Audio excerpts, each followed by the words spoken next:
Nama saya Egi Neilani Bernadette Sabo, Sarjana Agama. Saya mengajar di SD Katolik 04 Santo Yohanes Manado. Ini saya akan mengadakan kegiatan pembelajaran pendidikan agama Katolik dan budi pekerti di kelas 5.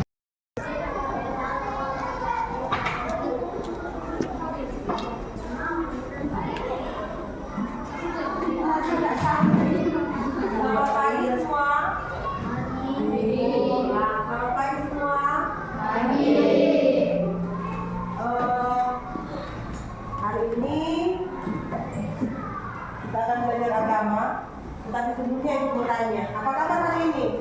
Luar biasa. Yes, yes, yes. Oke, ulang satu kali lagi bertanya, apa kabar hari ini? Luar biasa. Yes, yes, yes. Oke. Nah, seperti yang aku belajar ini, sudah siap? Hari ini kamu belajar pelajaran apa? Pelajaran apa? Pelajaran agama. Tadi pagi semua ada mandi? Ada. Semangat untuk belajar hari ini tuh. Semangat. Semangat tuh kurang semangat. Sekarang Tuhan mau tetap semangat. Masih ingat? Semangat. Masih? Oke, berdiri semua. Berdiri semua. Tetap semangat. Ayo semua berdiri. Tetap semangat.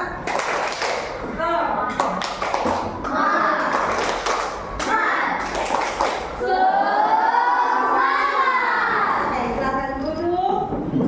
Nah, adik-adik yang baik, hari ini kita akan belajar tentang Yesus taat kepada Allah. Tetapi sebelumnya, di awal kegiatan ini, Ibu mau tanya siapa yang boleh memimpin doa. Enzo boleh? Doa buka. Ayo, doa buka untuk pelajaran agama. Ayo, Enzo, silakan. Sini ya, kan di depan sini. Semua kunci tangan di depan dada. Kunci tangan di depan dada.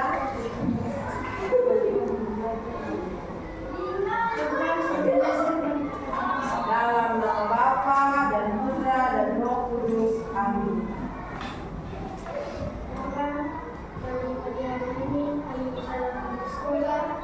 Semoga di hari ini kami bisa belajar, bisa mempelajari ilmu baru, mempelajari Tuhan, dan banyak.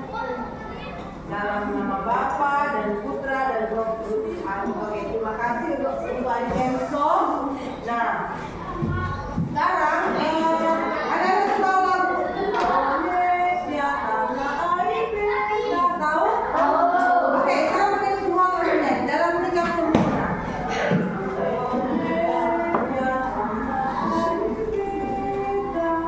Satu, dua, tiga. Oke, terima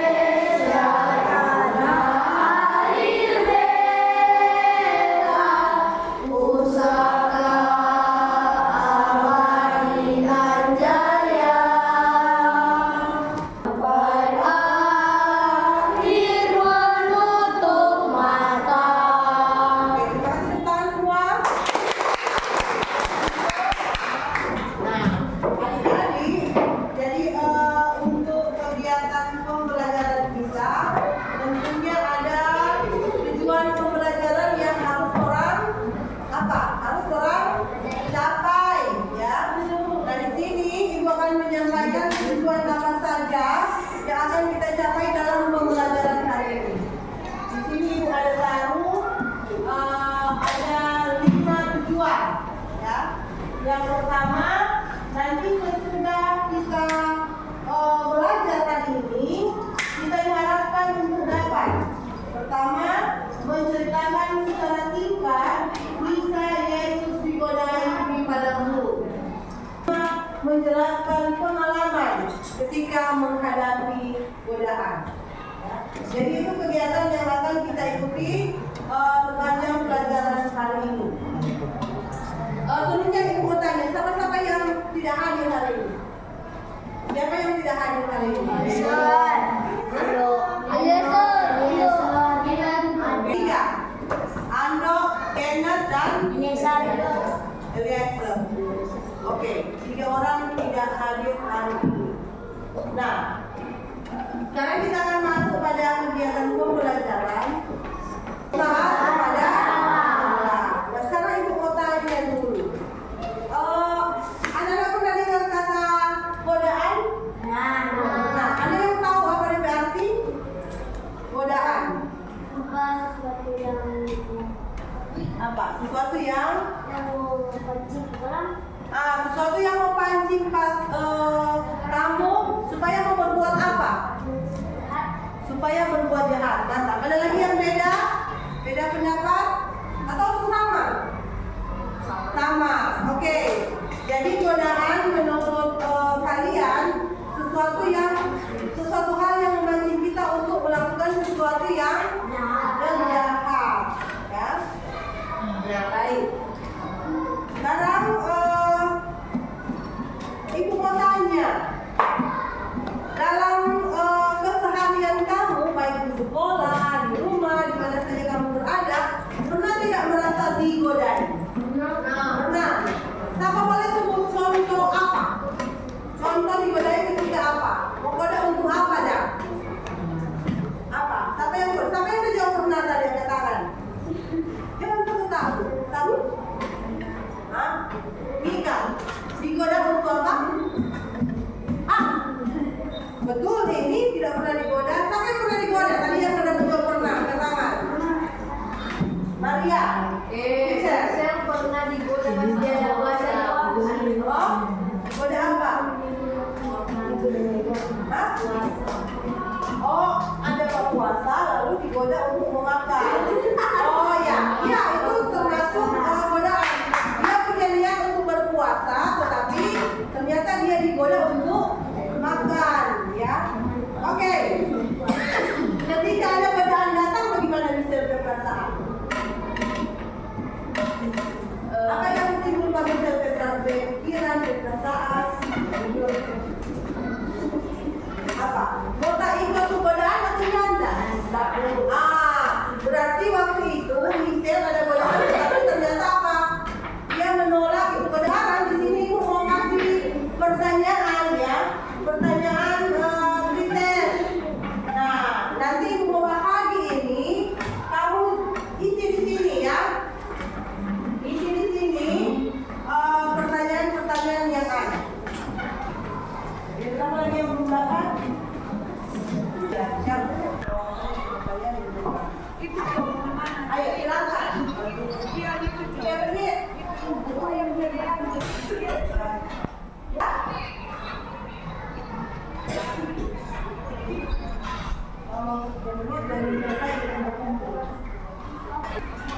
Sudah?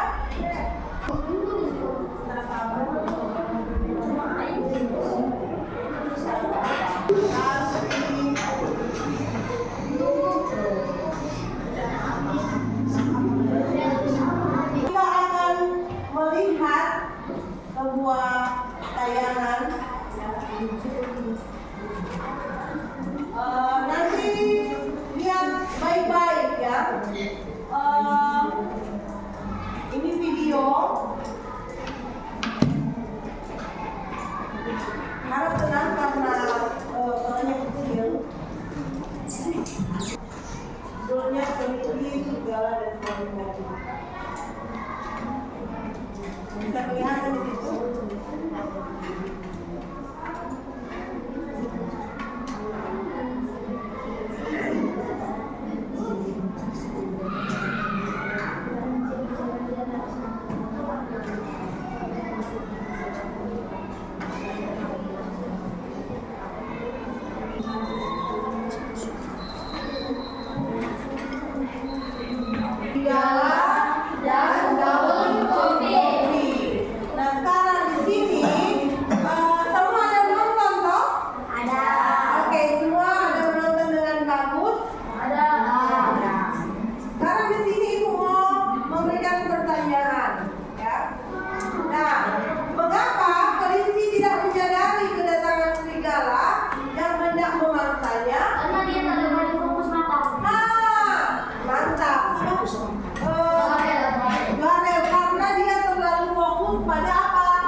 dia?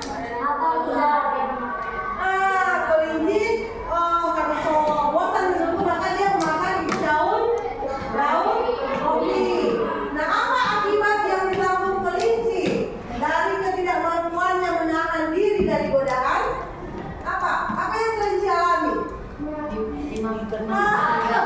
Dia ditangkap dan dimakan oleh akhirnya dia apa?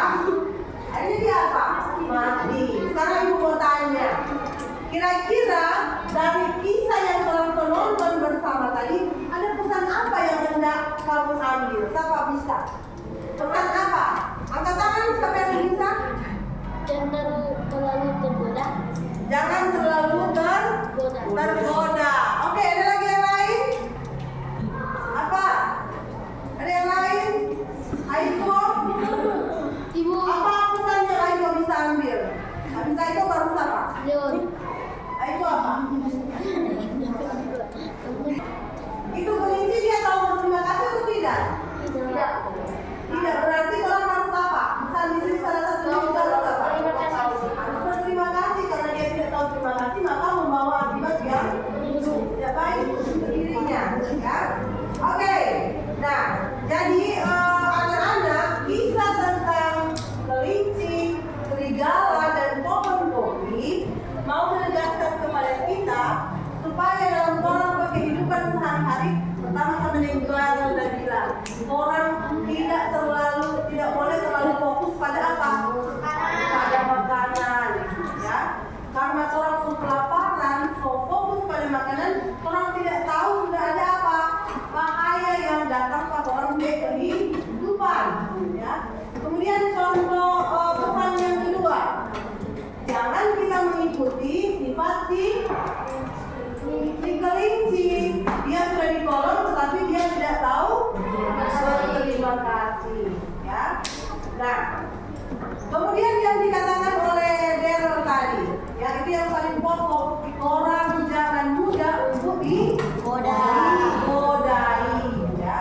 Nah, sekarang kita akan melihat dalam kitab suci Fir'aun, ya, bagaimana Yesus mengalami cobaan di padang gurun. Kita lihat dulu videonya.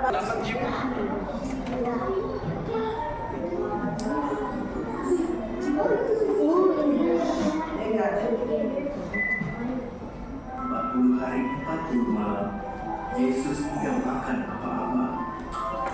Tentu saja, Yesus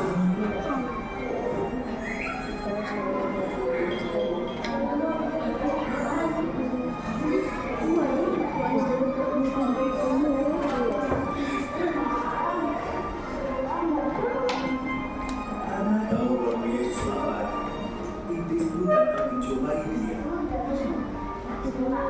Iblis menunjuk sebuah batu sambil berkata, kalau kamu Tuhan, ubahlah batu-batu ini menjadi roti.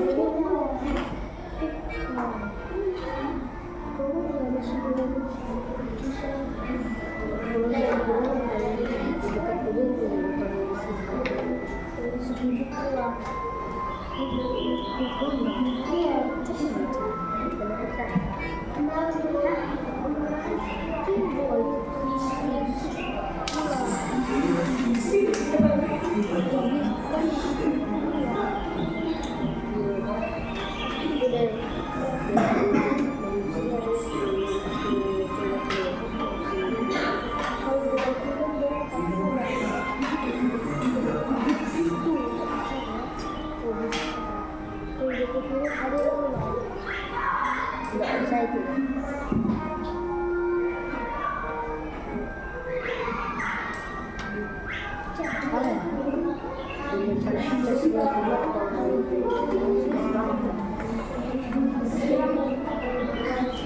Selanjutnya, iblis membawa Yesus ke kayu suci.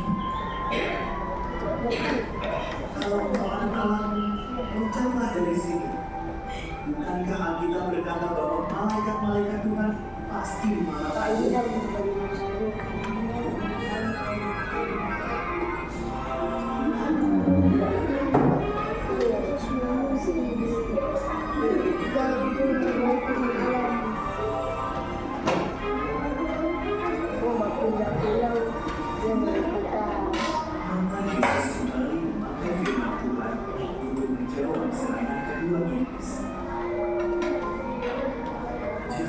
cobai Tuhan Allah. Kata Yesus. Ia kutip ayat Alkitab. Akhirnya iblis membawa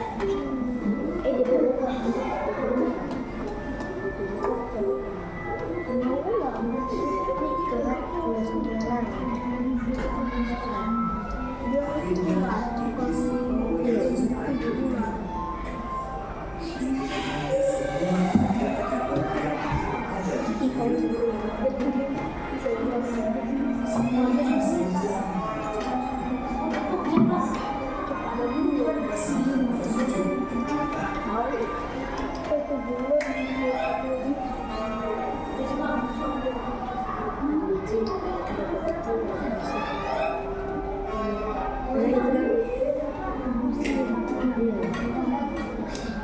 Diamlah kau iblis. Seru Yesus.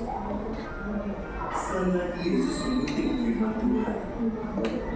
Ada tertulis, sembahlah Tuhan Allahmu dan layani Dia saja.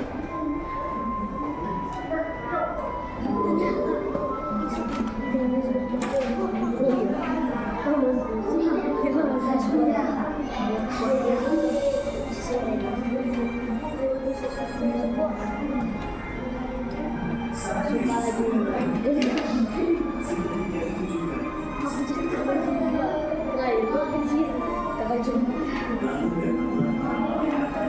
Yesus. Yesus mencoba tapi tidak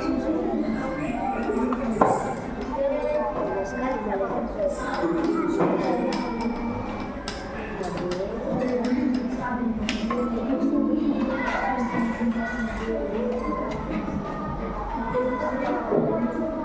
Oke, nah, jadi kalau melihat ya kisah tentang iblis yang mencoba Yesus ketika Yesus berada di padang gurun.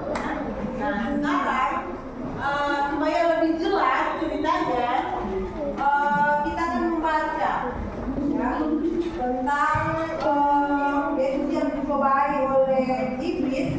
Ada yang bisa membacakan? Saya boleh? Saya. Oke, Daryl, maju di depan sini. Baca pelan, baca dengan pemahaman supaya teman-teman bisa mengerti. Ayo. Ya.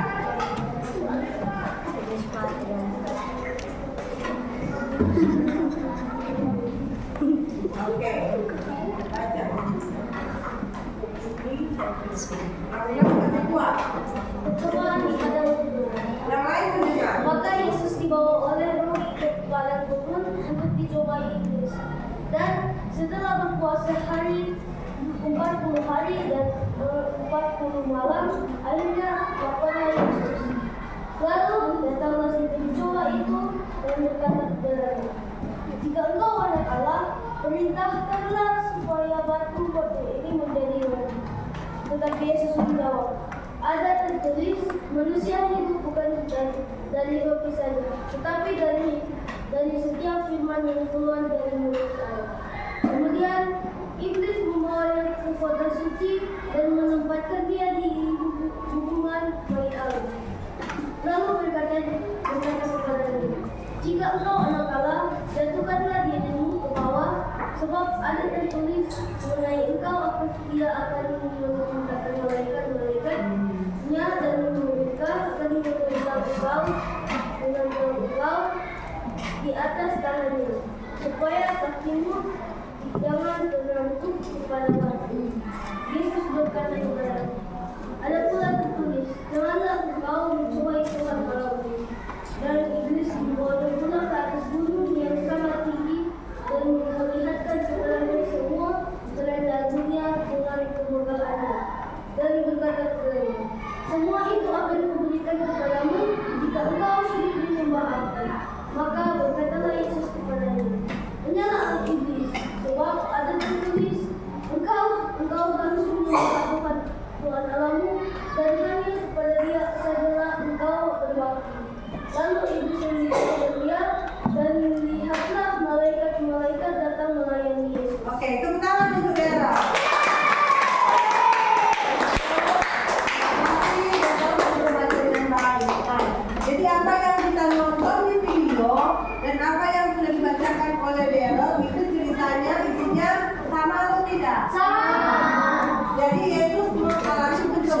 dirangkul ya. Nah, sekarang kita akan membentuk kelompok ya. Kita akan membentuk kelompok, nanti ada pertanyaan tugas yang akan kita buat. Nah, sekarang kelompok yang sudah ditunjuk silakan membentuk kelompok.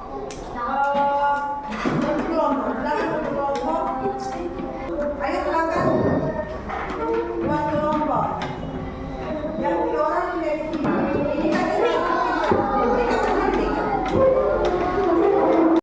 oke, jadi kelompok 1, 2, 3, dan 4 sudah selesai. Sudah? Nah, sekarang kita akan mendengarkan presentasi mulai dari kelompok 1. Ayo kelompok 1 silakan maju di depan. Kelompok yang lain mendengar sehingga bisa menanggapi hasil dari kelompok 1. Oke, silakan siapa yang mau membaca? Yang lain, silakan hasil diskusi kelompok kami. Mana? Langsung baca di sana.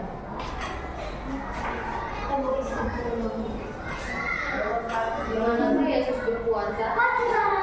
Yesus berpuasa di padang gurun. Berapa lama Yesus berpuasa? Yesus berpuasa selama 40 hari. Godaan apa sajakah yang ditawari Yesus pada Yesus? Pertama, mengubah batu menjadi roti. Kedua, menjatuhkan diri dari hubungan baik Allah. Ketiga, menyembah setan atau iblis. Apa arti mengubah batu menjadi roti pada zaman sekarang? Lebih mementingkan kebutuhan jasmani daripada kebutuhan rohani. Apa arti menjatuhkan diri dari hubungan baik Allah sehingga mereka menentangnya pada zaman sekarang? Hubungan dengan cara menyalahgunakan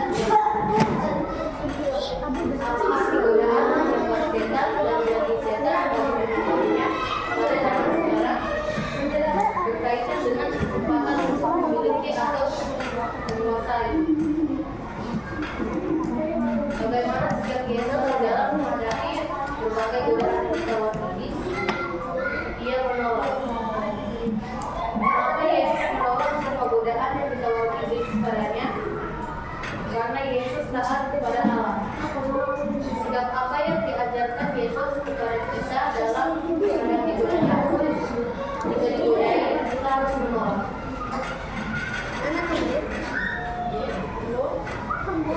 Jika itu tidak bisa, maka godaan-godaan yang mungkin kita akan menghadapi.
Ayo Nina, silakan duduk ya dengan doa. Cuci tangan di depan dada. Menutup dengan doa. Atau Mika yang menutup? Mika, oke. Cuci tangan di depan dada semua. Cuci tangan.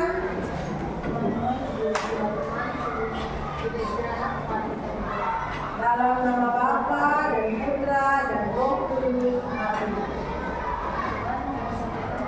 Sekali lagi, karena kami telah boleh menyelesaikan pelajaran pertama sampai pada saat ini. Dengan doa kami dan Kristus Tuhan dan antara kami. Amin. Dalam nama Bapa dan Putra dan Roh Kudus. Amin. Oke, sampai jumpa pada pelajaran